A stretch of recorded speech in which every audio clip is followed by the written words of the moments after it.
क्या आप ऐसे दिनों से गुजर रहे हैं जहां तनाव आपका पीछा नहीं छोड़ता?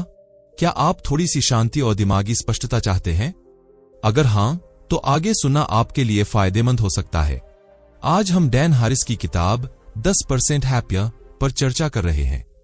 ये किताब आपको दिखाएगी कि कैसे दिमागी अभ्यास, माइंडफुलनेस प्रैक्टिसेस और कुछ छोटे बदलावों के जरिए आप अपने दैनिक जीवन में कम तनाव और ज्यादा खुशी ला सकते हैं। एक बार जी से एक सवाल पूछा गया, क्या कोई ऐसी चीज है जिसे आप जिंदगी भर करना चाहते हैं? उन्होंने जवाब दिया, ध्यान। तो आप सब समझ ही सकते हैं, ध्यान हमारे जीवन का कितना महत्वपूर्ण हिस्सा है। कुछ चीजों से लगता है कि वे हमारी पर्सनैलिटी का हिस्सा हैं, जैसे तेज गुस्सा या मूडी बिहेवियर आदि। लेकिन रियलिटी में यह सीखे हुए स्किल्स हैं, पर्सनैलिटी की फिक्स क्वालिटीज नहीं हैं। बहुत से लोग मानते हैं कि अपनी फील्ड के टॉप पर बने रहने के लिए अपने गोल के बारे में टेंशन लेनी चाहिए और चिंता करनी चाहिए, लेकिन खुश रहकर काम करने से आप जर्नी को एंजॉय कर सकते हैं। जीवन में कई इंप्रूवमेंट से बहुत कम फर्क पड़ता है। सिर्फ इसलिए कि आप सब कुछ एक बार में नहीं बदल सकते, इसका मतलब यह नहीं है कि आप बेहतर नहीं हो सकते। ज्यादातर मामलों में आप सिर्फ एक एक्टिविटी से बहुत कम ग्रोथ देखेंगे। एक एक्सरसाइज बहुत कम मात्रा में मसल्स बनाती है, लेकिन लंबे समय तक करने से यह सभी मसल्स को मजबूत बना देती है। ऐसे में अगर आप बहुत छोटे रिजल्ट्स अचीव करते हैं, तो कुछ गलत नहीं कर रहे हैं। कई स्ट्रैटेजीज शुरुआत में छोटे रिजल्ट्स ही देती हैं और उन्हें लंबे समय तक लगातार बनाए रखने की जरूरत होती है। किताब में इस बारे में एक कमेंट करते हैं कि खुशी के लिए किए गए कामों की कोई सीमा नहीं है। इससे थोड़ा बदलाव आता है, लेकिन बदलाव जरूर आता है। खुशी की कुंजी इन रोज के छोटे छोटे बदलावों को एक्सेप्ट करने में है। मेडिटेशन आपके माइंड को बैलेंस में रखने के लिए यूजफुल है। इसे करने के लिए अपनी सांस पर ध्यान दें, धीरे धीरे सांस अंदर लें और बाहर छोड़ें, फिर इसे वापस दोहराएं। मेडिटेशन करने के लिए कहीं आराम से बैठें, रीढ़ की हड्डी सीधी रखें, किसी एक जगह पर फोकस करें और जब भी आप फोकस खो दें तो अपना ध्यान वापस अपनी सांस पर ले आएं।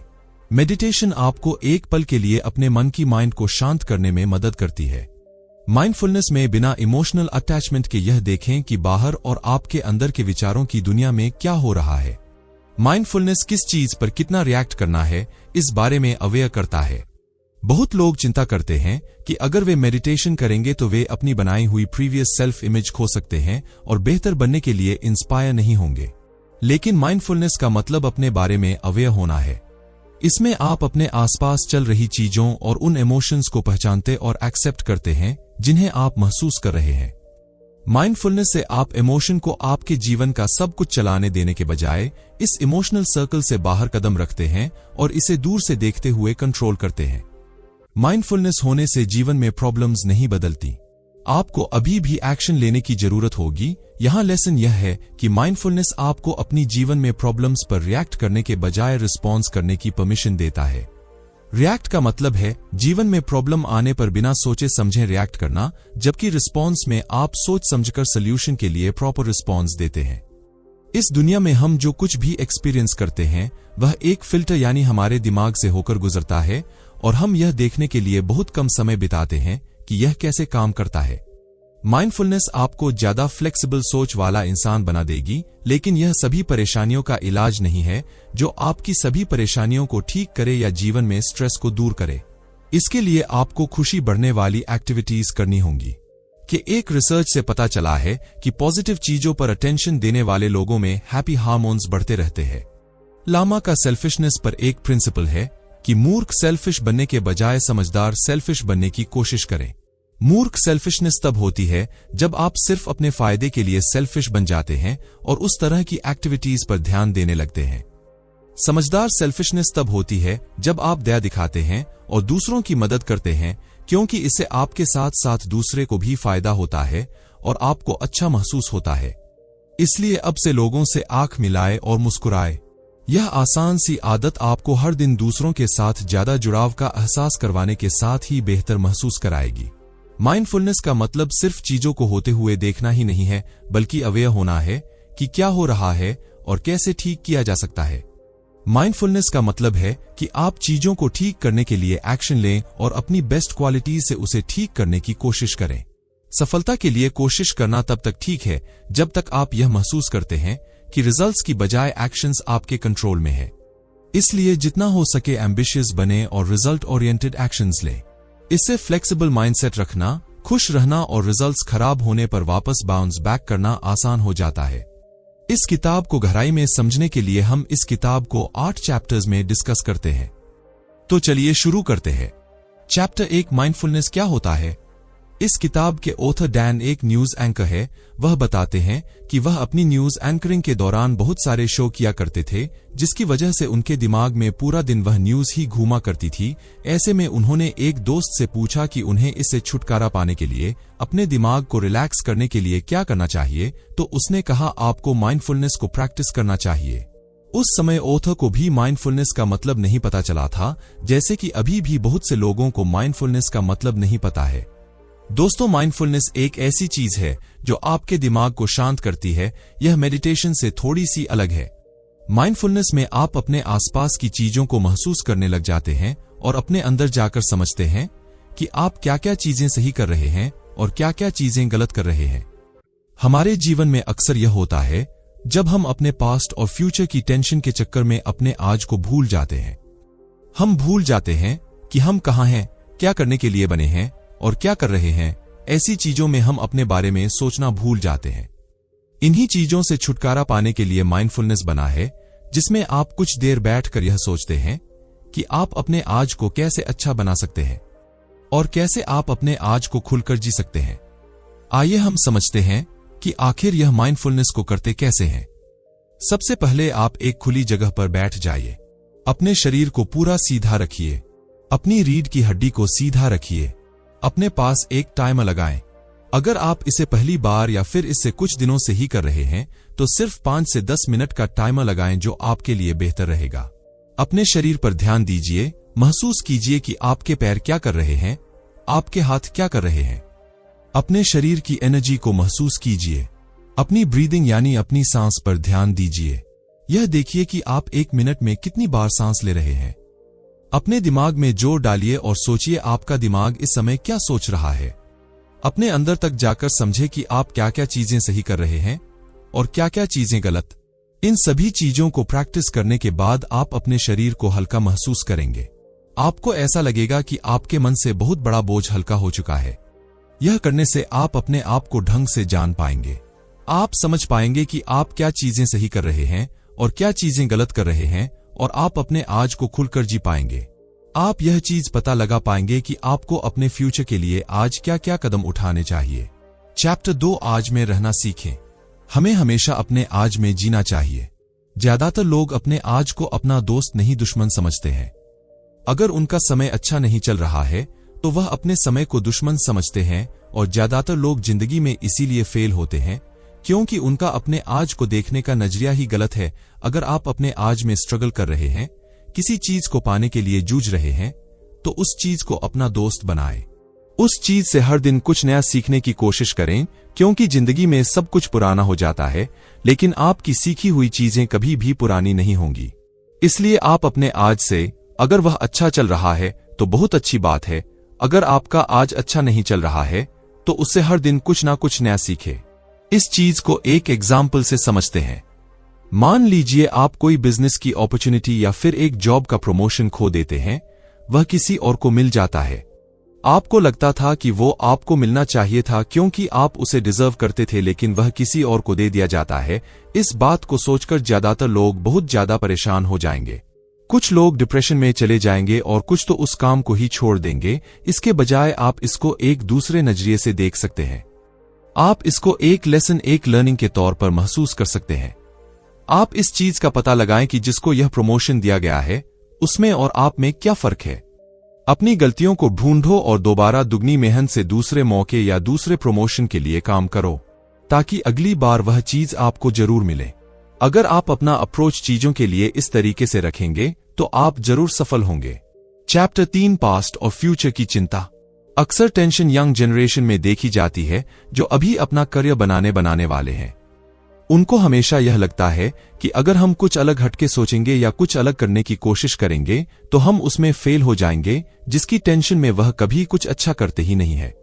एग्जाम्पल के लिए, अगर वह कोई ऐसा कोर्स करना चाहते हैं जिसे ज्यादा लोग नहीं करते और उसमें अपना करियर बनाना चाहते हैं, तो उनके घर वाले उन्हें वह करने से मना कर देते हैं और कहीं ना कहीं उन्हें भी मन में डर होता है कि अगर हम इसे करेंगे तो पता नहीं फ्यूचर में हम इसमें कुछ अच्छा कर पाएंगे कि नहीं, जो कि गलत है।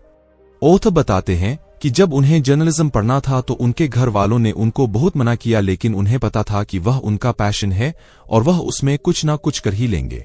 इस वजह से उन्होंने अपने मन की सुनी और यह किया। अब कुछ सालों बाद ऑथर एक अच्छे न्यूज एंकर बन चुके हैं और अब अपनी किताब भी लिखते हैं।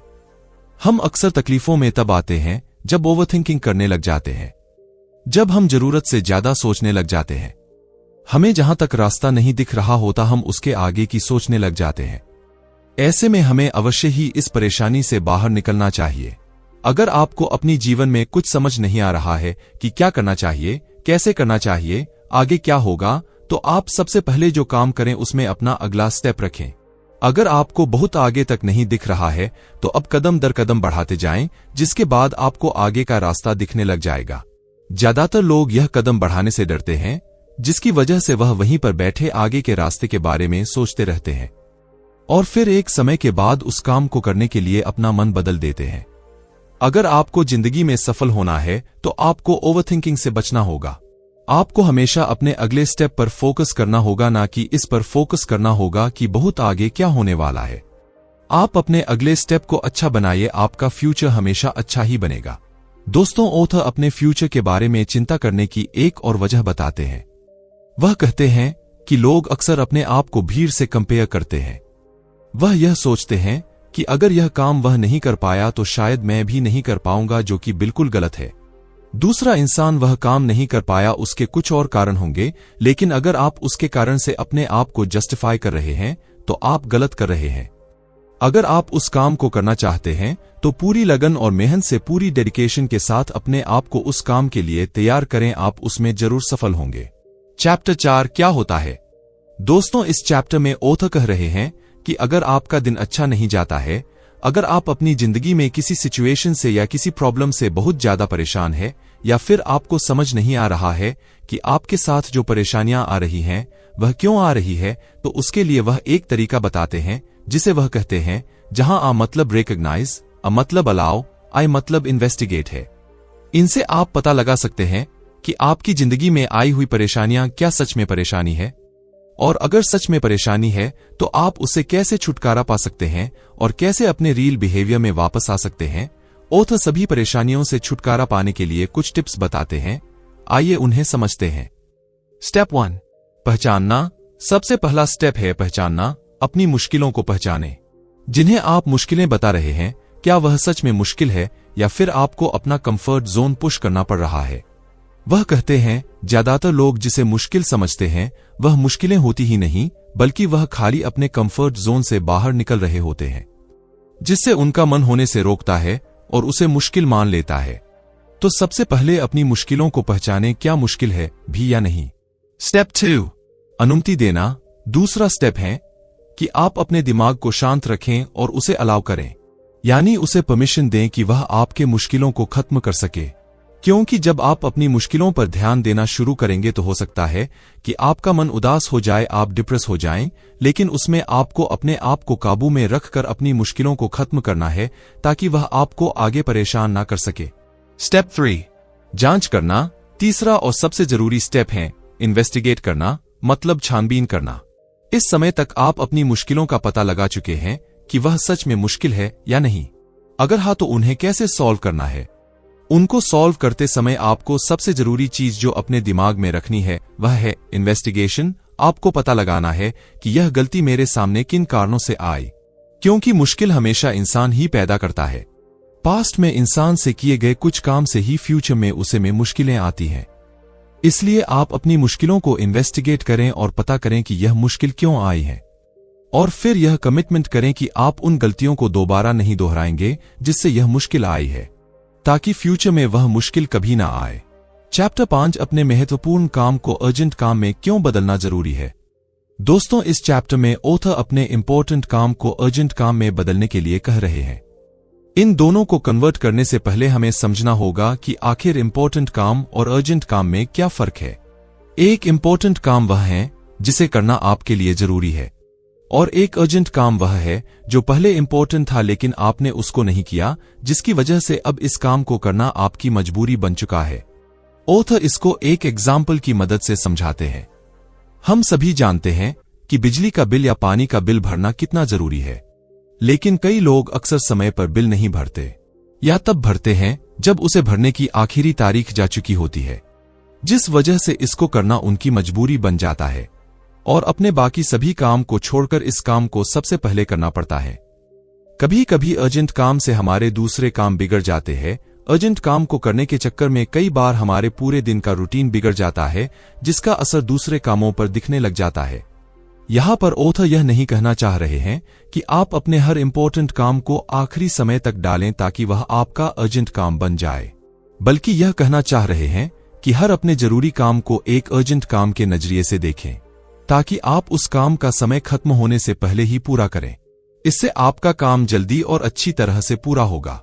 अगर आप एक ऐसे इंसान हैं जिसके पास इंपॉर्टेंट से ज्यादा अर्जेंट काम है, तो आप कुछ टिप्स को फॉलो करके अपने अर्जेंट काम को उसके आखिरी समय तक टालने से पहले ही पूरा कर सकते हैं।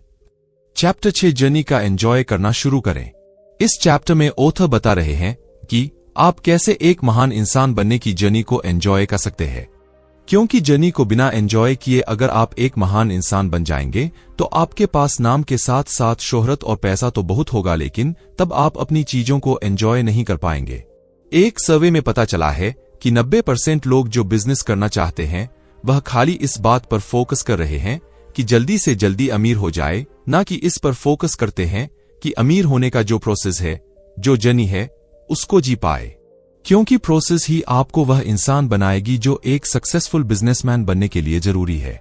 एग्जाम्पल के लिए, अगर हम किसी नौसिखिए को आज एक बिजनेस खोल कर दे दे और बोले कि इसे चलाएं, तो 90% लोग उस बिजनेस में फेल हो जाएंगे, क्योंकि उनके पास बिजनेस को चलाने का कोई एक्सपीरियंस नहीं है।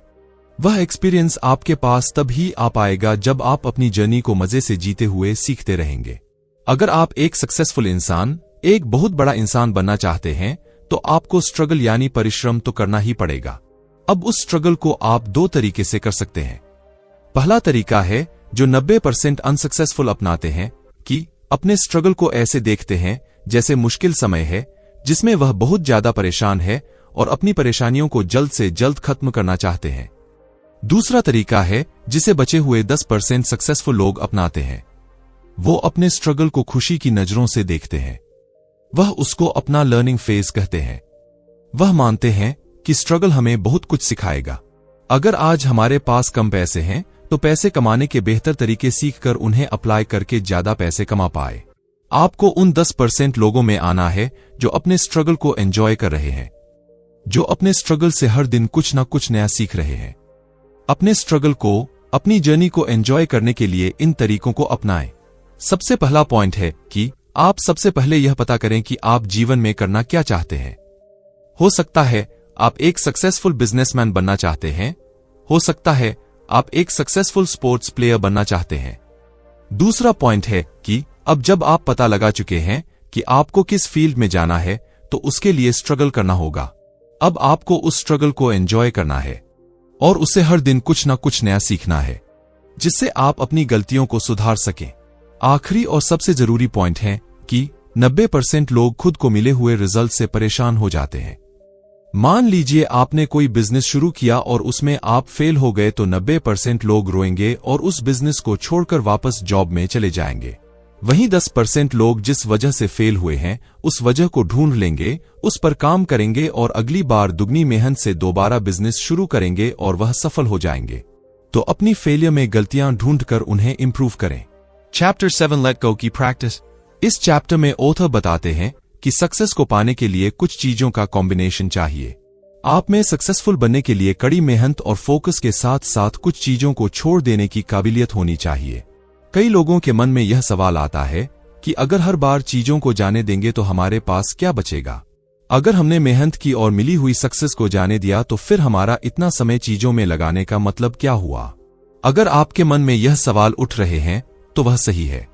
मान लीजिए आपने अपना बिजनेस शुरू किया जिसमें आप 2 लोग थे, उसमें से एक पार्टनर आपको आधे रास्ते में छोड़कर चला गया, जिसकी वजह से आपके बिजनेस में ढेर सारा लॉस हुआ।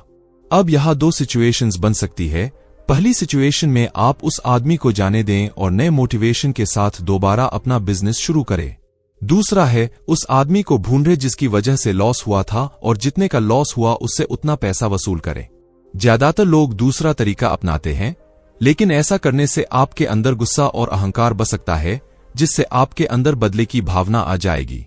जब आप अपनी लाइफ में कुछ बड़ा करना चाहते हैं तो ये याद रखें, दुनिया में हर दूसरा इंसान आपका फायदा उठाएगा और जरूरत खत्म होने पर आपको छोड़ सकता है। अगर आप ऐसे उनसे गुस्सा ही निकालते रहेंगे या अपने मन में उनके लिए बदले की भावना ही लेकर बैठे रहेंगे तो खुश रहने के लिए आपकी पूरी जिंदगी कम पड़ जाएगी। इसलिए ऐसे में आपको पहले तरीके से सोचना होगा। यह सोचें कि अपने मन को शांत करके आप अपने आप को बेहतर कैसे बना सकते हैं।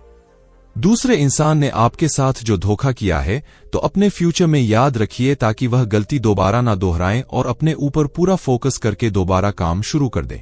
इस तरह दूसरे इंसान से बदला लेने में समय खराब न करने से आपका समय अच्छे कामों में लगेगा और आप दोबारा ज्यादा एनर्जी से अपना काम कर पाएंगे। चैप्टर 8 स्मार्ट और हार्ड वर्क के कॉम्बिनेशन की जरूरत। इस चैप्टर में ऑथर बताते हैं कि सक्सेसफुल होने के लिए स्मार्ट वर्क और हार्ड वर्क दोनों का कॉम्बिनेशन होना चाहिए। दिन में 8 घंटे एक रिक्शा वाला भी काम करता है और दिन में 8 घंटे एक एसी में बैठने वाला बिजनेसमैन भी काम करता है, लेकिन दोनों की इनकम में जमीन आसमान का फर्क है। रिक्शा वाला दिन भर हार्ड वर्क करता है और वहीं दूसरी ओर बिजनेसमैन हार्ड वर्क के साथ साथ स्मार्ट वर्क भी करता है, जिसकी वजह से वह कई गुना ज्यादा पैसे कमा लेता है। अब यहाँ ऑथर एक चीज क्लियर करते हैं कि इसका मतलब ये बिल्कुल नहीं है कि आप सिर्फ स्मार्ट वर्क करें और हार्ड वर्क से भरोसा उठा लें। अगर आप स्मार्ट वर्क करेंगे और हार्ड वर्क नहीं करेंगे तब भी आप सक्सेसफुल नहीं हो पाएंगे। वहीं आप सिर्फ हार्ड वर्क करेंगे और स्मार्ट वर्क नहीं करेंगे तो सक्सेसफुल बनने में ज्यादा समय लग सकता है। इस बात को एग्जाम्पल से समझिए। मान लीजिए आपने एक स्टोर खोला जहां रोज यूज होने वाली चीजें बिकती हैं। हार्ड वर्क के अकॉर्डिंग आप लोगों के पास जाकर अपनी दुकान के बारे में बताएंगे और कहेंगे कि हमारी दुकान पर आइए और सामान लीजिए। ऐसा करके हो सकता है आप 500, 1000, 2000 लोगों तक पहुंच जाएं, लेकिन उससे ज्यादा आपके लिए मुश्किल होगा। वहीं स्मार्ट वर्क से आप कम समय में ज्यादा कस्टमर्स बना सकते हैं। आज का समय इंटरनेट का है। आप अपने स्टोर को ऑनलाइन वेबसाइट बनाकर या फिर कई ऑनलाइन प्लेटफॉर्म से जुड़कर प्रमोट कर सकते हैं। इससे जहां हार्ड वर्क से आप सिर्फ 2000 लोगों तक पहुंच पाए थे, वही स्मार्ट वर्क से आप लाखों लोगों तक पहुंच सकते हैं। क्योंकि इंटरनेट करोड़ों लोग यूज करते हैं और उसमें से लाखों ऐसे लोग आपके पास बड़े आराम से आएंगे जो आपका सामान खरीदेंगे। चैप्टर 9 डैन का नजरिया। डैन एक रिटायर्ड रिपोर्टर हैं जो एबीसी न्यूज के लिए काम करते थे। वह नाइटलाइन के एंकर और गुड मॉर्निंग अमेरिका के को एंकर भी रह चुके हैं। उन्होंने वो से लेकर बड़े पैमाने पर शूटिंग्स तक कई कहानियों की रिपोर्टिंग की है। उन्होंने लाइव वो ग्राउंड और एकांत कारावास की खबरें भी दी है। अपनी रिपोर्टिंग के लिए एरिस ने अपने समय में एक यंग पर्सन की रिपोर्टिंग के लिए एडवर्ड आर म्यूरो अवार्ड जीता था। इसके अलावा उन्होंने 2009 में एमी अवार्ड भी जीता। एबीसी न्यूज के साथ काम के दौरान वह अक्सर परेशान हो जाते थे और डिप्रेशन में चले जाते थे। यहां तक कि उन्हें 2004 में ऑन एयर पैनिक अटैक भी आया था। डिप्रेशन से ठीक होने के लिए उन्होंने माइंडफुलनेस और मेडिटेशन की तरफ रुख किया। उस चैलेंजिंग समय में ऐसा करने से को उम्मीद की किरण मिली। तब उन्होंने एहसास किया कि मेडिटेशन उनकी प्रॉब्लम्स का सल्यूशन है, जिसने उन्हें अपनी जीवन के सबसे अंधेरे समय से बाहर निकलने में मदद की। डैन किताब में रेन टेक्निक बताते हैं, जिसका मतलब है recognise, allow, investigate and non identification. मतलब परेशानी के समय पहले अपनी फीलिंग्स को पहचानें, फिर उन इमोशंस को अस्तित्व में आने दें। इसके बाद पता करें कि उन इमोशंस के कारण आपका मूड कैसे बदल गया है। एंड में ध्यान दें कि आपके इमोशंस आपको डिफाइन नहीं करते, बल्कि आप डिसाइड करते हैं कि कैसा फील करना है। 10% हैप्पियर में डैन एक स्ट्रेस्ड न्यूज एंकर से एक एक्टिव और हैप्पी मेडिटेटर के रूप में बदलने की अपनी रियल लाइफ स्टोरी बताते हैं। अगर आप भी मेडिटेशन के बारे में डाउट करते हैं, तो आज आप जानेंगे कि ऐसा क्यों होता है और मेडिटेशन को खुश रहने के लिए कैसे इस्तेमाल किया जाए। चैप्टर 10 खुश रहने के तरीके। करुणा, कंपैशन की प्रैक्टिस करें। किताब में डैन एक न्यूज रिपोर्टर के समय के अपने कई एक्सपीरियंसेस के बारे में बात करते हैं कि उस समय उन्होंने दुनिया भर के लोगों का इंटरव्यू लिया था। जिसमें लामा का इंटरव्यू उनके यादगार पलों में से एक था। किताब का यह हिस्सा आपको करुणा, कंपैशन की प्रैक्टिस करने की इंपॉर्टेंस सिखाता है। लामा कहते हैं कि अपनी डेली लाइफ में काइंडनेस की प्रैक्टिस करने से हमें खुश रहने में मदद मिलती है। इसके अलावा वह कहते हैं कि हमारा ह्यूमन नेचर अपने आप को पहले रखने का है। यह आदत हमारी सेल्फ डिफेंस की जरूरत से डेवलप हुई है। इस आदत से लड़ना एबनॉर्मल लग सकता है, क्योंकि कई बार यह आदत हमें उस खुशी से दूर रखती है जिसके हम हकदार हैं। अगर आपको काइंडनेस के बारे में थोड़ा डाउट है, तो कुछ समय के लिए दूसरों के बारे में काइंड बनकर सोचें। कंपैशन के एहसास में आप ज्यादा अच्छा महसूस करेंगे। साइंटिस्ट्स ने पता लगाया है कि जब हम दूसरों के प्रति काइंडनेस के काम करते हैं तो हमारे माइंड में हैप्पी हार्मोन्स रिलीज होते हैं। बदले में जब हम खुश होते हैं तो हम काइंड हो जाते हैं। यह खुशी की कभी न खत्म होने वाली साइकिल है। कंपैशनेट होने से हम खुश रहते हैं और खुश रहना हमें काइंड बनाता है। इसलिए अगली बार जब आप सेल्फ डिफेंस या सेल्फिश विचारों से घिरे हों तो चारों ओर देखें। हो सकता है कि उस समय कोई आपकी मदद कर सके या आप किसी की मदद कर सकें और मदद बांटें। अपने साथ दयालु, काइंड बने।